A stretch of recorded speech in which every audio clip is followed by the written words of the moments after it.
First of all, is it pervy? Of course it is. It's a 34-year-old guy in a boy's body, and everything he does will be questionable. But the most important thing is that Rudy, a flawed human, gets a second chance at life. After being hit by a vehicle, a man who could be termed a failure wakes up in another world, and as a newborn, his new father's name is Paul. His mother is Zenith, and Lilia is the maid. The baby is subsequently named as Rudius, aka Rudy. While looking through the window, What is he doing? Rudy tumbles over. Zenith had to lift him and perform a healing spell gently. This reveals that in this world, magic is commonly practiced. Rudy is excited at the fact that he got to start life all over again. A year later, Rudy had now grasped the basics of reading. He goes about the house and picks up books on magic. Feeling adventurous, he attempts a spell from one of the magical books around the house and surprisingly succeeds. Determined, Rudy conjures a water bubble, marveling at his newfound skill. With a second attempt, he summons it effortlessly, bypassing the need for an incantation.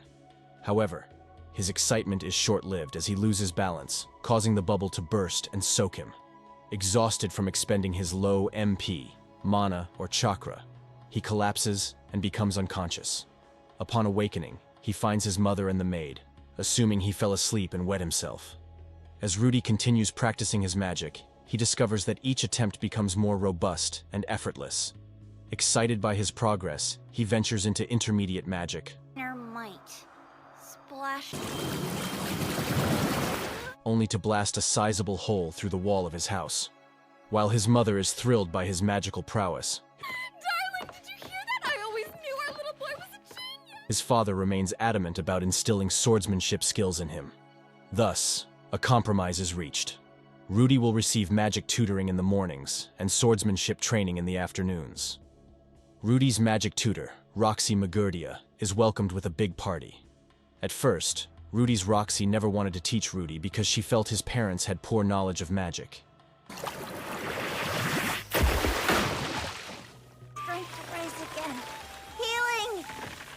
Roxy later changes her mind when she observes that Rudy can use magic without saying the incantations. Rudy eavesdrops on his parents having sex in the next room, and he decides to disturb them a little by walking into their room. Spotting Roxy beside their bedroom door, Rudy rationalizes that her teenage curiosity might explain her behavior. Without addressing the situation directly, he ignores her presence and pretends he doesn't see anything, quietly slipping back to his room. Thanks to Roxy's guidance, Rudy has improved at using intermediate magic. During one of their afternoon lessons, Roxy reveals to Rudy that she is a demon. She tells Rudy about a race called the Spurred, who are extremely dangerous with green hair. She warns him to stay away from them. A year after Roxy's arrival, Roxy wholeheartedly recommends that he consider attending the Renoa University of Magic, a prestigious institution renowned as the top magic school worldwide. Unknown to Roxy, Rudy was scared of school because of his terrible experience. Roxy had also exhausted all the new stuff that she knew, so their classes would have to end sooner or later. At Rudy's 5th-year birthday party, Roxy presents him with his magic wand, symbolizing his potential and growth. Rudy's mother, Zenith, gifts him a book, while his father, Paul, bestows upon him a sturdy sword, each reflecting their hopes and aspirations for his future.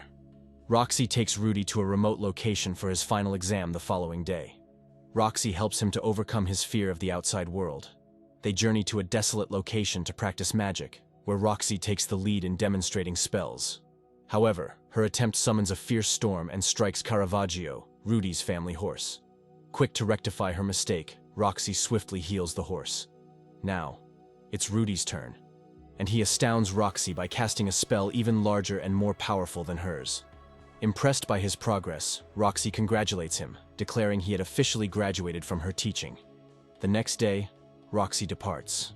Though saddened by her departure, Rudy is grateful for her guidance in helping him overcome his past traumas and emotional struggles. Rudy steals a pair of her underwear and keeps it for his pleasure. Rudy impresses his parents by going outside on his own. Seizing the opportunity for a heart-to-heart, Paul imparts a valuable lesson to Rudy, explaining that strength can be used not only to impress others, but also to protect and support those who are weaker. Rudy eagerly embraces this wisdom, determined to internalize it and live by it. One day, Rudy overhears 3 people yelling at a child, demanding they leave while hurling mud and insults, labeling them a demon. Rudy watched quietly from the sides until the matter got out of hand. Rudy intervenes by conjuring his water bubble spell and compels the troublemakers to leave. The bullied child introduces themselves as Sylph, being an actual child and not a reincarnated person like Rudy. Sylph speaks with a more childlike demeanor. Rudy spends considerable time with Sylph, who is interested in learning magic from him. Rudy is surprised to see that Sylph had some innate magical abilities as well. On returning home, Rudy's father, Paul, scolds and slaps him for hitting the other children. The parents of those other children had come to report to Paul, and he wasn't happy about it. Rudy tried to explain himself, but Paul didn't allow him talk. Paul later apologized to Rudy and gave him a listening ear. Later, in a brief conversation with Zenith, it is revealed that Paul's father possessed similar qualities, leading Paul to run away from home during his childhood. Paul never wanted the same thing to happen to his own child. Although the harassment from other children continued, Rudy remains resilient, able to defend himself thanks to his strength. Rudy and Sylph enjoy each other's company, spending their days playing together. As rain begins to fall, Rudy invites Sylph back to his house. Wanting to ensure they are comfortable, he prepares a wash barrel for them to bathe in. However, Rudy is surprised when Sylph hesitates to undress, showing discomfort with the idea. Rudy forcefully takes off Sylph's clothes but is shocked that his friend is a girl. Paul comes to the rescue and helps them settle their differences. He also gives Rudy some lessons on social skills. Zenith shares the joyous news of her pregnancy, eliciting excitement from everyone present. However, the celebratory atmosphere is shattered when the maid, Lilia, unexpectedly announces her pregnancy. The revelation turns dark when Paul confesses to potentially being the father of Lilia's child, instantly eroding any respect previously held for him. Zenith reacts quickly by slapping Paul in a fit of anger and betrayal. Zenith, reeling from the shock of Lilia's pregnancy with Paul's child, confronts her to discuss the next steps. Lilia reveals her plan to leave immediately after assisting Zenith with the birth and return to her hometown to raise the child. However, Zenith expresses concern over the logistics of Lilia's plan, mainly because her hometown is a month's travel away. She highlights the dangers of Lilia undertaking such a journey alone, especially after giving birth. Faced with the tense situation, Rudy intervenes by fabricating a story to Zenith, claiming he overheard Paul threatening Lilia, coercing her into a relationship under the threat of expulsion from the house. Despite vehement denials from Paul and Lilia, Zenith believes Rudy's account. After much deliberation, Zenith relents, allowing Lilia to remain in their home. Grateful for Rudy's intervention, Lilia understands his sacrifice to protect her and expresses her heartfelt gratitude for his kindness and compassion.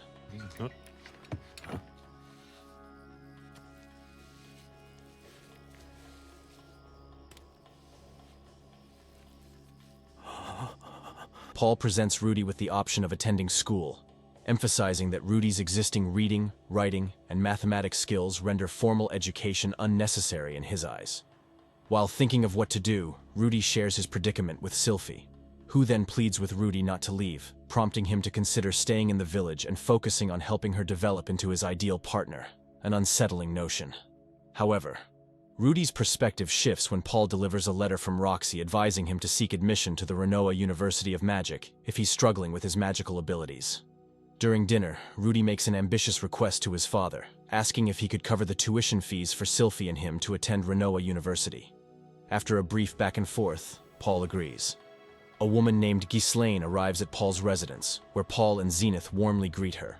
Following her arrival, Paul engages in a sparring match with Rudy using wooden swords. However, the intensity of the fight leads to an unexpected outcome.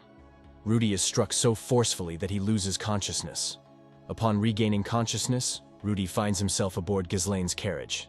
She informs him that they will be partners and working together the next day, beginning a new chapter in Rudy's journey. Paul entrusts Ghislaine with a letter for Rudy detailing the circumstances behind his job arrangement. Rudy's new role involves tutoring a noble's daughter, but it comes with a strict condition. He is forbidden from contacting Sylphiette back home. In a shocking revelation, Paul admits to having a romantic relationship with Ghislaine, warning Rudy to keep his distance from her. This revelation exposes Paul's continued disregard for his relationship with Zenith. Upon arriving at the nobleman's mansion, Rudy discovers that the nobleman is none other than Philip, Paul's brother. Rudy's tutoring assignment is to teach Eris, Philip's daughter. However, Rudy quickly realizes that Eris is a challenging student, highly violent, hot-headed, and resistant to studying. Rudy and Philip devise a risky plan to stage a mock kidnapping, with Rudy ultimately rescuing both himself and Eris to demonstrate his worth as her tutor. However, their plan takes a drastic turn when they discover that they have been genuinely kidnapped and intended to be sold off. Eris endures a severe beating from the guard, leaving her battered and bruised, but Rudy manages to alleviate some of her pain using healing magic. Together, they make a daring escape, with Rudy setting clear rules for Eris to follow if she wishes to accompany him. No shouting or hitting. Upon their return home, they discover that one of Philip's men betrayed him, leading to their capture. Rudy assumes the role of protector, doing his best to shield Eris from harm. However, no can do. I'm afraid we have to... What betraying this young lady would mean? What the hell? a miscalculation during an attack jeopardizes Rudy's life until Ghislaine intervenes to save him from specific danger.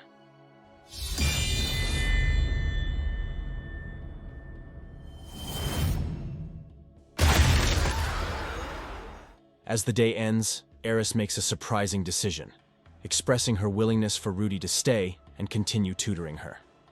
Rudy receives instructions from Philip to keep quiet about rescuing Eris from the kidnappers. The official version of events will credit Ghislaine for the rescue. Rudy encounters Hilda, Philip's wife, who becomes displeased with him because he has a habit of staring at women's chests. It is also revealed that Philip's father shares a lot of similarities with Eris in terms of their inclination towards violence. On one of the days when Eris ran away from lectures, Rudy met her sleeping in a barn. Rudy threatens to remove her clothes if she doesn't change her attitude. He goes ahead to assault Eris by taking off her underwear and panties. In an attempt to encourage Eris to study, Ghislaine tells how she had to eat monster poop after Paul and Zenith got married. Despite the initial success, Eris still has no days off from school. To remedy this, Rudy arranges for her one day off a week. During one of these free days, Strategize, just strategize. Very helpful. Eris, don't let up. Your opponent hasn't surrendered yet. Eris desires to explore the marketplace in their city. While browsing, Rudy comes across a merchant selling an extremely aphrodisiac potion. Eris catches him in the act, but he chooses not to explain the purpose of the potion to her. The conversation shifts to money for a while, during which Eris kindly offers to buy Rudy a book. However, Rudy declines the offer, citing that it would mean she'd be using her grandfather's money rather than her own. Instead, he proposes to speak with Philip to arrange for Eris to receive her allowance, which she agrees to. Back at the mansion, it's revealed that Eris had purchased the aphrodisiac for Rudy without knowing its purpose. In a clumsy moment, Rudy accidentally drops the potion, causing him great distress. Ghislaine and Eris playfully tickle him to coax him into revealing the purpose of the medicine. Eris and Ghislaine engage in a sword fight.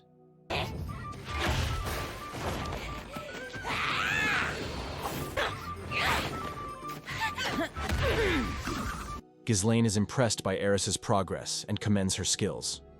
Meanwhile, Rudy's sword-fighting skills still show no significant improvement. Eris's and Ghislaine's magic skills are also advancing. During one of their practice sessions, Eris's mother, Hilda, passes by and gives Rudy a disapproving look, leaving him puzzled and wondering if he has done something wrong. Rudy seems oblivious to his past behavior, such as staring at Hilda's chest in the past, which might explain her reaction. Rudy and Philip have a conversation where they openly discuss their unusual attraction to beast women. While Rudy's interest is a typical hormonal reaction, Philip seems enthusiastic about the topic. Rudy desires to learn new languages, including those spoken by beasts and demons.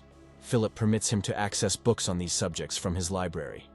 As Eris's 10th birthday approaches, preparations are underway for a grand celebration in her honor. Before the party, Rudy presents Ghislaine and Eris with magic wands, following Roxy's example, who had done the same for him.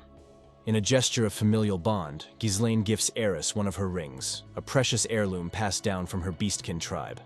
At Eris's party, a boy asks her to dance, but Eris struggles to keep pace with the music and ends up stumbling, attracting attention to herself. Rudy feels guilty witnessing this and extends his hand to help her, despite Paul's disapproval due to the need to conceal Rudy's identity. As her dance partner, Rudy gains insight into Eris's tendency to rush the music, allowing him to understand her better. Rudy helps Eris to get her steps right and causes the crowd to applaud them. 2 years have passed since Eris turned 10, making her 12 years old. As Rudy's 10th birthday approaches, Eris and the rest of the Grey Rat family plan a grand surprise party for Rudy, feeling guilty about concealing his identity. Different about it. I should practice crying on cue. When the day of the party comes, Ghislaine is tasked with keeping Rudy in his room as they prepare. At the party, Rudy is deeply touched by the thoughtful gift of staff from Eris and the rest of the family, expressing his gratitude sincerely. After the party, Hold up, didn't this woman hate me 2 seconds ago? We'll adopt. Philip offers to give Eris to Rudy, but Rudy declines, reminding them that he was just a kid. Later at night, Rudy finds Eris in his bed. I was afraid you'd get lonely, so I decided to sleep. It is nice to see her this way. Rudy? Just the opportunity to share my first time with a stuck-up spoiled tsundere. I'm gonna touch you now. After Eris punches him and leaves, Rudy grapples with his conflicting emotions. When she returns, she offers forgiveness under one condition. If Rudy still likes her in 5 years, she doesn't mind being with him. Rudy makes a solemn promise to himself to control his impulses during that time. However, despite his commitment, thoughts of Sylphie, someone from his past, continue to linger in his mind, adding another layer of complexity to his feelings. Back at home, ominous signs emerge as the sky begins to darken. Rudy's siblings, Aisha and Norn, undergo noticeable growth, and life seems relatively peaceful, aside from the increasing frequency of monster sightings. Sylphiette becomes a regular visitor to the Grey Rat household, with Aisha admiring her and looking up to her. However, the growing darkness in the sky causes growing concern among the residents, hinting at impending trouble. The darkening sky is so conspicuous that even Roxy, tutoring a prince's son from her residence, notices it. In a puzzling turn of events, an unnamed man confronts a dragon. The dragon unleashes a fiery breath upon him, but the man remains unscathed. Undeterred, the dragon loudly screams, yet the man remains unaffected once again. Eventually, the dragon retreats, leaving the man to ponder if someone is attempting to undo the seal on the Demon King, thus explaining the ominous darkness shrouding the sky. This encounter adds to the growing sense of unease and uncertainty. Meanwhile, a man in a white room identifies himself as Perugius, renowned for his role in defeating the Demon King years ago. Perugius is a figure that has been immortalized in fairy tales. Rudy's plans to showcase his best magic spell with his new staff in a remote location take an unexpected turn when Perugius's servant, Almanfi, appears, deeming him suspicious. However, Ghislaine intervenes, vouching for Rudy's innocence and introducing herself as a Sword King, someone esteemed and authorized to serve nobles. As Almanfi departs, a sudden and ominous development occurs. A massive blue ray envelops the area, trapping Ghislaine, Rudy, and Eris within its radiant embrace. Rudy encounters a peculiar entity that resembles his appearance from the old world. This entity introduces themselves as Hitogami, or Person God. Hitogami tells Rudy some things. Firstly, the current experience is merely a dream in which Hitogami has chosen to intervene to offer guidance. Secondly, Rudy's old body manifestation is attributed to his mental perception. Upon awakening, he will revert to his physical form as Rudy. The blast, identified by Hitogami as a monocataclysm, has transported Rudy to an unknown location. Hitogami advises Rudy to trust the individuals he meets upon awakening and assist them with whatever tasks they may request. With these words of guidance, Hitogami vanishes. Rudy awakens beside a spurd, finding Eris sleeping nearby. But Ghislaine is nowhere to be seen.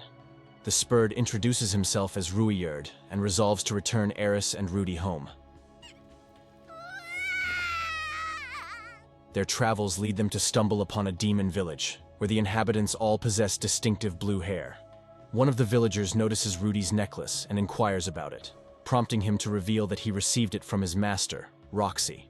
To their astonishment, the villagers react strongly upon learning of Rudy's connection to Roxy, as she hails from their demon tribe. Rudy is even granted the opportunity to meet Roxy's parents, further solidifying the ties between him and this newfound community. Rudy is given a rundown of the Spurs' history and why they are feared. Rudyard, Rudy, and Eris leave Roxy's hometown the following day. Roxy's parents give Rudy a sword and a small sack of something. As Rudy, Eris, and Rudyard approach the city's edge, Rudyard informs Rudy and Eris that he won't be allowed entry.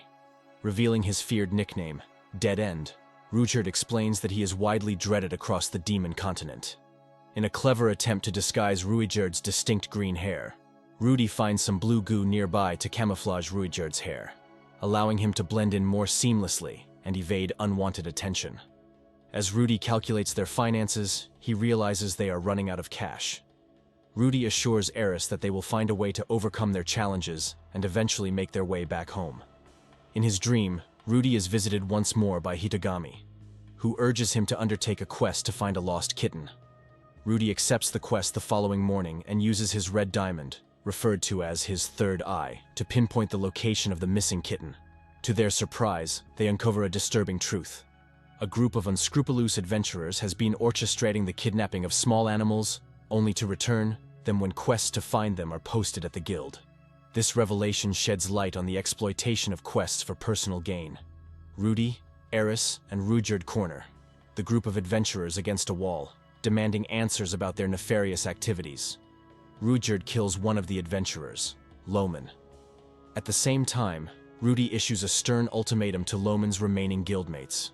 He threatens them to comply with his demands. Firstly, they will undertake a sea-level slaying quest at the Adventurers Guild the following day.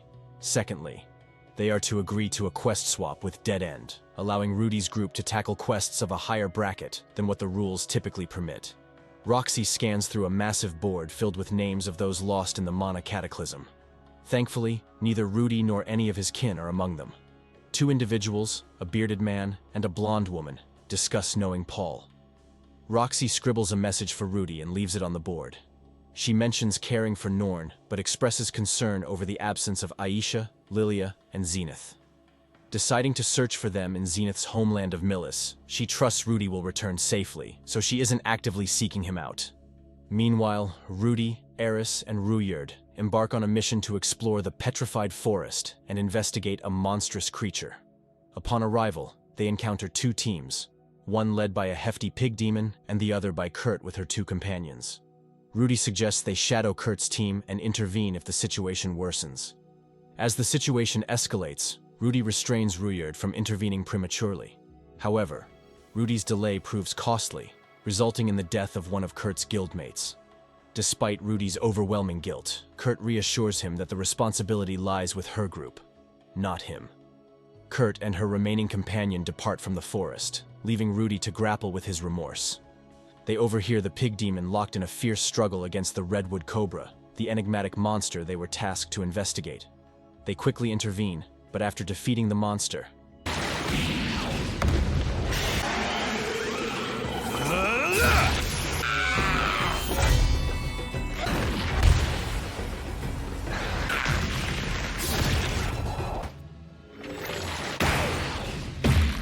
they discover the lifeless body of the pig demon, lamenting their inability to arrive in time again. Rudy pledges that moving forward, every group member will have an equal voice in decision-making, emphasizing their unity as a team. The Dead End crew arrives near a new city, bumping into old pals like Paul's gang and Roxy. They've gained quite a reputation, with even sailors recognizing them. But things get tricky when Rudyard's spurred identity causes a sailor to demand 200 emerald ore coins for their voyage. Now, the team is stuck brainstorming how to gather the cash. Meanwhile, Rudy has a dream where Hitogami, with whom he has a rocky past, suggests grabbing street food and strolling down a hidden alley for luck. What do you think he's up to? Your focus should stay on your opponent. Rudy takes Hitogami's advice and stumbles upon Kishirika Kishirisu, a minor demon girl. Offering food, she grants him the Eye of Foresight, a power to foresee the near future. With this new ability, he rescues Gallus Cleaner from an accident and bests Eris in a sword duel. Can't look that far. Now she'll slash from the right. Leapfrog! That's enough. Later, Rudyard suggests an unethical plan to sneak onto the ship without paying. but the man Rudy saved earlier appears eager to thank him for his help. The names of the little bard and blonde woman traveling with Roxy are revealed to be Talhand and Annalise, respectively. Their mission is to locate Paul's missing family members, Aisha, Zenith, and Lilia. Annalise encourages Roxy to experience intimacy for the first time. Amid these peculiar moments, it's unveiled that Roxy was once part of an adventurer party, and that she, Annalise, and Talhand are gathering intel on Aisha, Zenith, Lilia, and Rudy.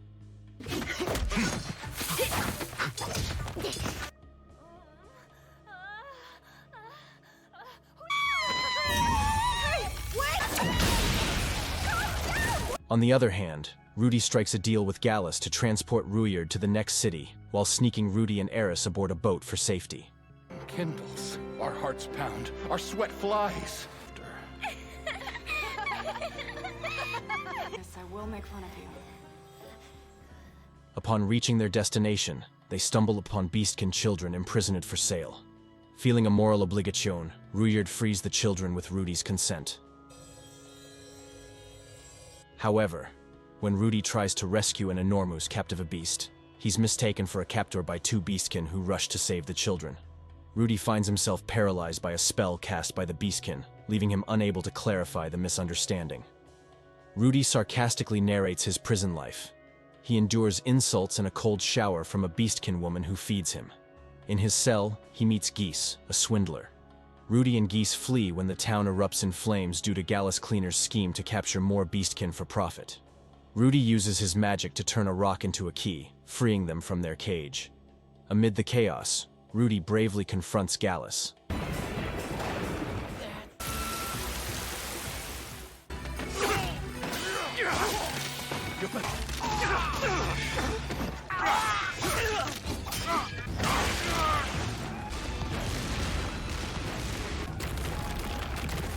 I can see him. Sustaining a knife wound to his leg. With Geese's help, they defeat Gallus.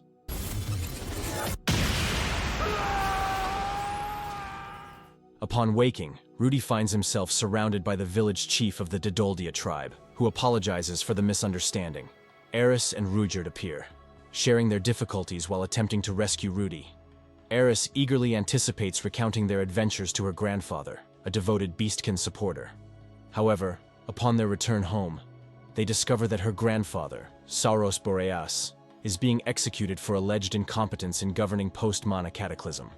Darius, a traitorous figure disguised as a servant, seizes control of the land. In his last moments, Sauros expresses his heartfelt wish for Eris's happiness. Rudy gets caught spying on Eris and two beastkin girls bathing by Gaius, a warrior of the tribe, who warns him against any inappropriate behavior towards his daughter. Later, during a meal with the tribe chief, Gaius, and his daughters, Minotona, Tona, and Tersena, Gaius notices Ghislaine's ring on Eris's finger. He remarks on Ghislaine's past as a troublesome and violent child who eventually departed with a traveler, labeling her a traitor to the tribe. Eris defends Ghislaine, prompting Gaius to express some regret over his harsh words. The Dead End team remains in the village 3 months later due to the rainy season. During their extended stay, Rudyard pitches in with village chores, while Tona seeks swordsmanship training from Eris. After a tense argument, Gaius advises Tona not to part ways with Eris on bad terms, drawing parallels to his past with Ghislaine. Tona reconciles with Eris, and she and Tersena present Eris with wooden dolls resembling her and Rudy. As the group, now joined by Geese, sets off for Millis, hints are dropped about the 7 strongest fighters in the world, foreshadowing potential future conflicts for Rudy.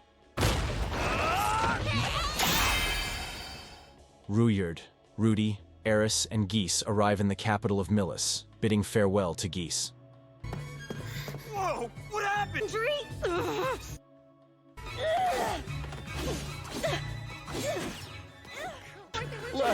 Look at him go!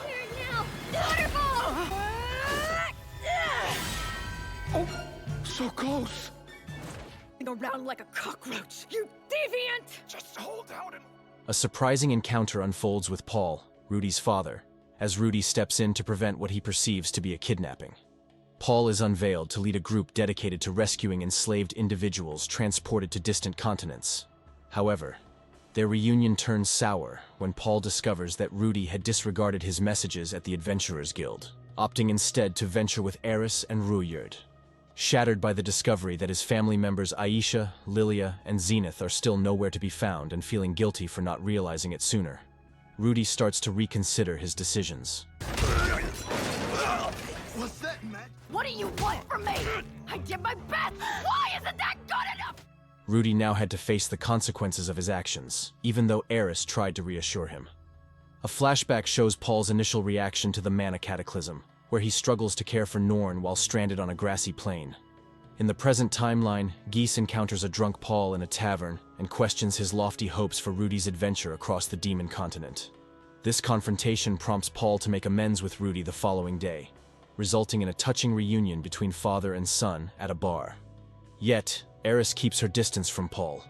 Rudy informs her about the continued absence of her father, Ghislaine, and grandfather, suggesting they might even be deceased, but she receives the news with composure. Paul offers an item to help the group navigate through a port, implying their imminent departure from Millis. Rudy, Eris, and Ruijerd leave Millis behind as they embark on their journey while Roxy heads back to her hometown. Both Eris and Rudy suffer from seasickness during the voyage, but Ruijerd remains unaffected by the rocking waves. Meanwhile, Roxy reunites with her former adventuring companion, Nokopara, who urges her to visit her parents. Upon reaching her hometown, we discover Roxy's struggle with her inability to use the Magurdia tribe's telepathic abilities, which led to her feeling isolated in the past. Despite initial reservations, Roxy decides to stay at her parents' house the night, leading to a heartfelt reunion. During their time together, Roxy's parents reveal Rudy's visit 2 years earlier, motivating Roxy to resume her quest across the demon continent to find Lilia, Zenith, and Aisha. Roxy also stumbles upon Annalise in a precarious situation. Once again, Hitogami provides vital information to Rudy about the whereabouts of Aisha and Lilia. Upon reaching a city, Rudy steps in to help when palace guards harass Aisha. After saving her, he discovers that Aisha and her mother, Lilia, are being held against their will in the palace. Even though Rudy tries to conceal his identity by using a pseudonym to protect Aisha, his plan to liberate them takes an unforeseen twist. Lured to the palace under the guise of meeting Roxy, Rudy falls into a trap. Pax seizes him to use him and Lilia as bait to trap Roxy. Despite Rudy's reliance on Hitogami's guidance, he finds himself in a difficult predicament, causing him to doubt Hitogami's true intentions. We are transported back to the time of the Mana Cataclysm, witnessing the event through Lilia's eyes. After being teleported to an unfamiliar place, Lilia and Aisha find themselves in a city where Pax eventually imprisons them. Meanwhile, Rudy faces a similar fate, captured and unable to access his magic. Despite this setback, due to their shared unusual circumstances, he forms a bond with the third prince, Zenoba, ultimately aiding in his escape. Ruijerd, Eris, and Aisha later infiltrated the palace not as captives, but as assistants requested by guards whose families Pax had also seized. Once Rudy is liberated, he reunites with Lilia, who has been raising Aisha to become his future maid. As they prepare to leave, Aisha shocks everyone by revealing her awareness of Rudy's true identity and addressing him as her older brother, leaving everyone astonished. Ruijerd and Eris get incapacitated, prompting Rudy to ponder the uncertainty of life. The trio then gears up to move past a snowy mountain. Along the way, they encounter Orsted. While Orsted recognizes Ruijerd and Eris, Rudy remains unfamiliar, sparking a tense exchange that unveils Rudy's connection to Hitogami. Upon learning about Rudy's interactions with Hitogami in his dreams, Orsted launches an attack on Rudy.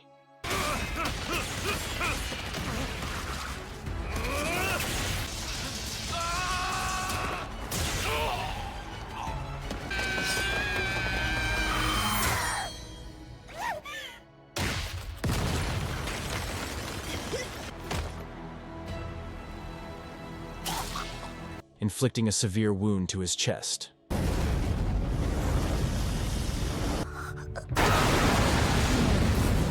Open.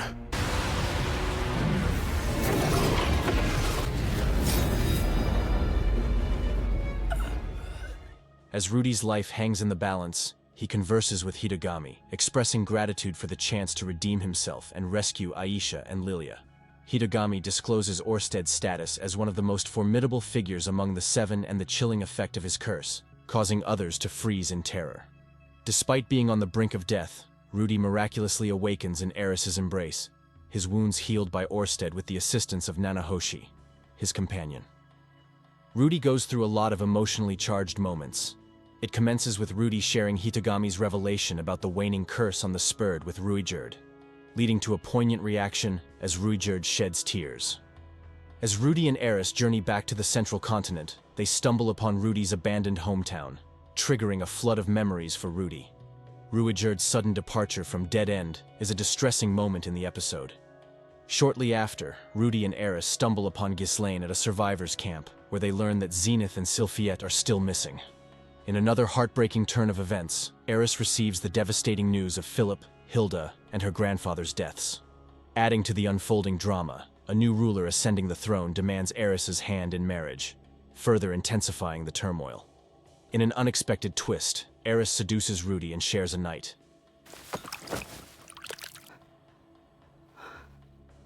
And you want this too?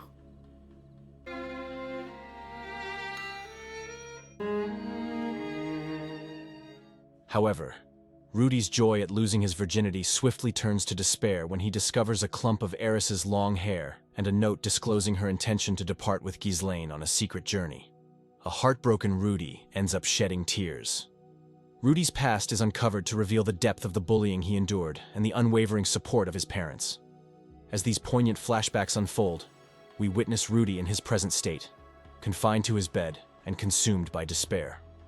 Rudy's journey so far has also greatly impacted those around him, illustrated through Eris's admiration, Ruijerd's newfound respect from others, and the endeavors of characters like Zenoba, Geese, and Tona.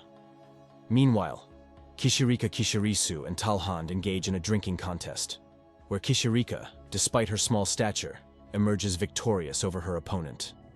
Struggling to cover the cost of the drinks, Roxy Magurdia steps in to assist. Grateful for Roxy's help, Kishirika utilizes her demon eye to locate individuals Roxy seeks, leading to the discovery of Aisha, Lilia, and Rudy, and an approximate location for Zenith. Rudy then summons the courage to embark on a quest to find Zenith, echoing a scene from his past life where he leaves behind his childhood bedroom. That's all, folks. Thanks for watching. Remember to like and subscribe for more amazing content.